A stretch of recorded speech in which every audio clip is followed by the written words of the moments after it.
Thierry checks up on me a lot, and it's nice, you know, it's Thierry. Magic. Reno looking for Saka. Brilliant. And Bukayo Saka has surely chipped Arsenal into the Champions League semi-final. So Henry getting cleared. It's Thierry Henry! He scored! He scored for Arsenal in the Bernabeu! He's done the same here, so it's nice that we can both share this picture. Power. Saka onto his left foot. Bukayo Saka at Emirates Stadium again. Henry! Oh, brilliant! What a way to mark his 200th Premiership appearance! Finesse. Is Saka again? Curled it into the corner! And Arsenal have the lead! Used to Henry, he's got plenty to aim at like that! But for me, what he's doing right now, and how humble he is, and it's great because it's from the academy, and he's Arsenal through and through. Bukayo Saka is the new king of Arsenal. He is one of the best wingers in the world and the face of one of the biggest clubs in Europe. He is Arsenal's newest superstar, just like Thierry Henry was. Both attackers that could create something out of nothing when Arsenal needed it the most. Henry is seen by many as the best player to ever grace the Premier League. He is an icon for Arsenal and a legend to the footballing world. But while Henry's legacy is large and unmatched, Saka is making his own mark. He has been doing things for Arsenal that not even Henry was capable of at that age. So why is one of the most talented players in the world, a player who has at times won games for Arsenal on his own, still not being appreciated enough? There's continued improvement in him, but I would be reserving the world-class tag.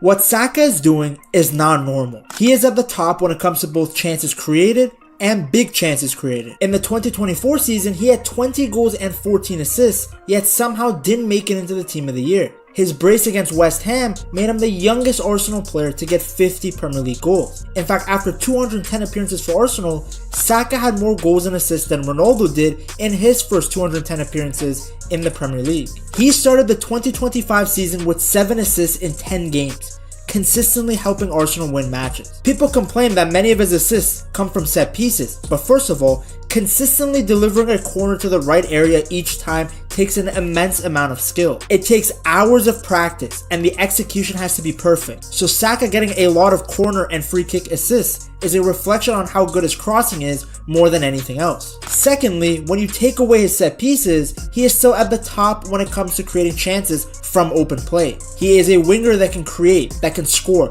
that can create something out of nothing on his own. His left foot is like a magical wand. And your left foot is a wand. To put into context, Saka at 23 is already captaining Arsenal. Capitano! Meanwhile, Henry was only 22 when he first joined the Gunners. He wasn't some highly sought after talent either. He was coming off the back of a very disappointing season at Juventus, where he picked up 3 goals and 2 assists in 20 matches. Funny enough, similar to Saka early in his career, Henry was being utilized as a left wing back during his time at Italy. Now, under Wenger, Henry ended up developing into one of the most lethal players the league has ever seen. But you can make the argument that Saka is ahead of schedule in his own development. Not only has he been performing on the biggest stage for the Gunners, from big European nights to key Premier League matches, but he has been doing it for multiple seasons now. When you're that young and you deliver what he's delivering times and times again, week in, week out. Yet his consistency and top moments aren't highlighted as much as other players like Salah, Foden, and Palmer. It seems like he has to double what other players do just to get half the recognition. So why does he not get as much praise and attention as his competitors? Let's have a look at Bukayo Saka. 23 Premier League games, which is the same. 10 goals, which is 2 more. 7 assists, which is the same as Phil Foden. Why is he not world class? Because I don't think he's done it at the top level, winning trophies in a team like this and been. I think a part of it has to do with Saka's development. It didn't follow the traditional path of an incredible, talented youngster.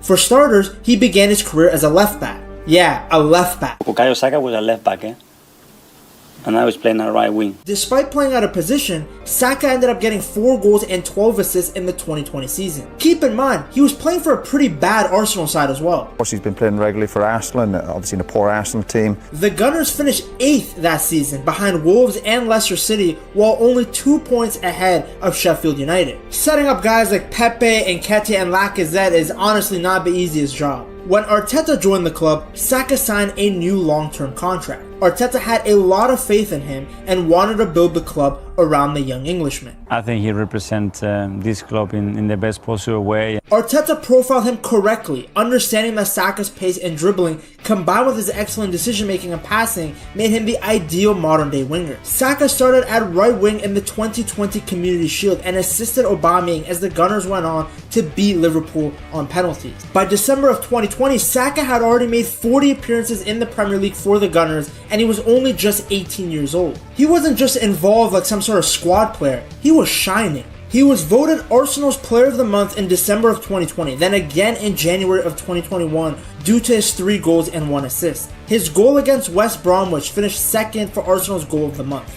Then he won the Player of the Month again for the 3rd time in a row in February. To be so consistent at such a young age on such an inconsistent Arsenal team is honestly so impressive. I don't think people realize how difficult that is. I mean, the club itself was trying to find its identity. Meanwhile, you got this teenager absolutely rising to the occasion every single match. Saka ended the 2021 season with 7 goals and 9 assists in all competitions. He was voted Arsenal's Player of the Season and was in the shortlist for the PFA Young Player of the Season. At this point, it's all a positive story. A youngster rapidly rising through the ranks at Arsenal. But it all changed for Saka at the 2020 Euros. Due to his terrific performances at the club level, he was named in the 26-man squad for England. Things started out well, with Saka starting in England's 3rd group stage match against the Czech Republic, where he was named man of the match. He was fearless, running at players with the ball, creating chances. He wasn't fazed by the pressure at all. The way he played against the Czech Republic the other night was that no fear that you sometimes get from teenagers, wasn't it? But all of this momentum came to a halt in the finals against Italy. Saka was brought on as a sub for Kieran Trippier. With the game being in extra time, Saka was chosen to take the team's 5th penalty in the shootout. Keep in mind, this would be Saka's first ever penalty at the senior level, and it showed.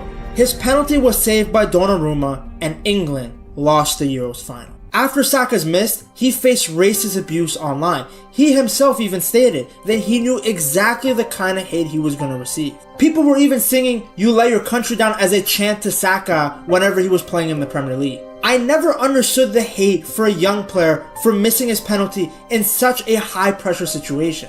I get the fans being passionate and disappointed in the loss, but Saka was one of the biggest reasons that England was even in the finals. The racism on its own is absolutely disgusting, so I don't even need to repeat myself that has no place in the game of football. But why is Saka the only person to get the "You Let Your Country Down" chance? He wasn't the only player to miss that night. Rashford and Sancho both missed their pens, yet they never got the same abuse as Saka. Is it hatred for Arsenal? Who knows? But that moment put Saka under more scrutiny than ever before. At the club level though, Saka received nothing but love from the Arsenal fans. As Arteta began to stabilize Arsenal more with his new signings, Saka began to improve even more. In the 2022 season, he got 12 goals and 7 assists in all competitions. He was actually the 2nd youngest player after Nicolas Anelka to score 10 Premier League goals for Arsenal. This was the first time that Saka had ever gotten double-digit goals in his career, but it was just the beginning. He was named Arsenal's Player of the Season for a 2nd consecutive season, becoming the first player to retain the award since Thierry Henry did in 2003 and again in 2004. The 2022-2023 season was when Bukayo really began to emerge as a true superstar. Nobody had expected Arsenal to go from being 5th the season before to title contenders, yet here they were pushing for a Premier League title with Saka at the face of it all. He was involved in one way or another in every single one of Arsenal's attacks. He got 2 assists in a 3-0 win against Brentford, which sent Arsenal to the top of the table. Then he scored in 3 consecutive matches for the first time in his career, with a brace against Liverpool, goals in the Europa League, and then scored again against Leeds United in the Premier League. He was so good in 1v1 situations, knowing when to accelerate and when to slow the game down. He plays with immense maturity for someone at such a young age. Although Arsenal didn't end up winning the Premier League, this was a pivotal moment in Saka's career, as he was showing that he can easily be a world-class player in the future. With 15 goals and 11 assists in all competitions, Saka was named the PFA Young Player of the Year. Arsenal knew they had a superstar in the making. He embodied everything the club stood for and was the face of the new era under Mikel Arteta. The 2024 season was just a continuation of his great form. Teams now knew how deadly Saka was in isolated positions, so they would double him, reducing the space he had to run him behind. While this made Saka's game a little less entertaining because he couldn't take on two players on at the same time every single match, his stats actually got better. 20 goals and 14 assists in all competitions, Saka was playing at another level. He is the youngest player with back-to-back 25 goals and assist seasons in the Premier League since Wayne Rooney did it in 2006 and 2007. He is also the second youngest player with 25 goals and assists in a Premier League season. The youngest is himself just a season before.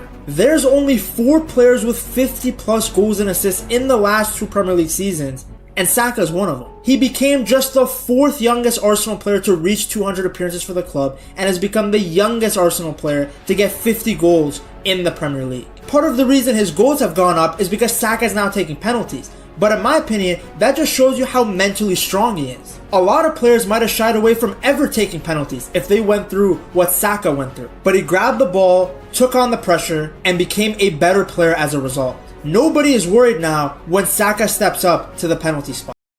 Perfect example was what happened in the Champions League quarterfinals against Real Madrid. Saka stepped up to take a vital penalty, score, and the second leg was done before it even began. Facing Thibaut Courtois.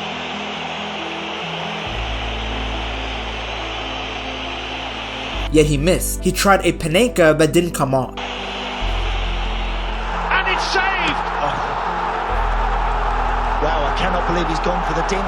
He's actually tried to dink that, his eyes. But watch, he tries to dink that almost over the top of him. That, I don't think is the right pen for that occasion, I really don't. That was such an advantage for Arsenal potentially there to go 4 goals to the good. Like, what is Carvajal doing? Do you know how much of a prick you have to be to make Saka, of all players, mad? But even with the Real Madrid guys doing their best to be even more dislikable than they already are, Saka stayed calm. Just look at his face. He knew he would get his revenge. And he did. Not only did he score, but he actually got the chip he wanted, putting the ball over that giraffe Courtois. Even with a missed pen, Saka had been the best player on the pitch in a game that had Vini, Mbappe, and Bellingham. We've seen him missing a penalty at the Euro that didn't bother him, and it didn't bother him tonight. While many might have felt that the gap between Saka and those stars was massive, Mbappe, Vinicius Junior, Jude Bellingham, these players who are in the mix for the Ballon d'Or every year. I mean, your numbers have been so good over the last 2 or 3 years. Do you feel you're getting to that level personally? Do you feel you should be in that conversation? What conversation exactly? Marino looking for Saka. Brilliant. he showed that he can compete with anybody in the world. That's why I'm very certain that when he was shushing the Bernabeu, he was not actually thinking of Henry, but instead he wanted to prove 2 things. Number 1 was to shush the Madrid fans and the players who had tried to get in his head after the penalty. And secondly, he wanted to remind everyone that he is also one of the best talents in world football. You guys should get your own Saka jersey at buygamejerseys.com and use code PETTALKS for a discount. Imagine what this guy could have achieved in the 2025 season if he had been healthy. He was still at the top of the charts when it came to chance creation, despite the fact that he had missed large chunks of the season to an injury. That's how good he is. Not to mention that sometimes Arteta plays some very haram football, which makes Saka's job on the right wing that much harder, because he has to carry the entire attacking responsibility on the right hand side. I think a lot of people overlook that. Saka is about as close as Arsenal have gone to a Thierry Henry-esque player. Someone who is the face of the club, considered one of the best in the world, and who embodies what Arsenal Football Club stands for. I think we should appreciate what he does on the pitch instead of finding new ways to discredit his talent. Once the Gunners win some silverware, I think the masses will realize just how much of a star he is. Saka isn't the only person at Arsenal to be underappreciated. Even Arteta is overlooked. To see how the Spaniard has revolutionized Arsenal, you have to check out this video right here.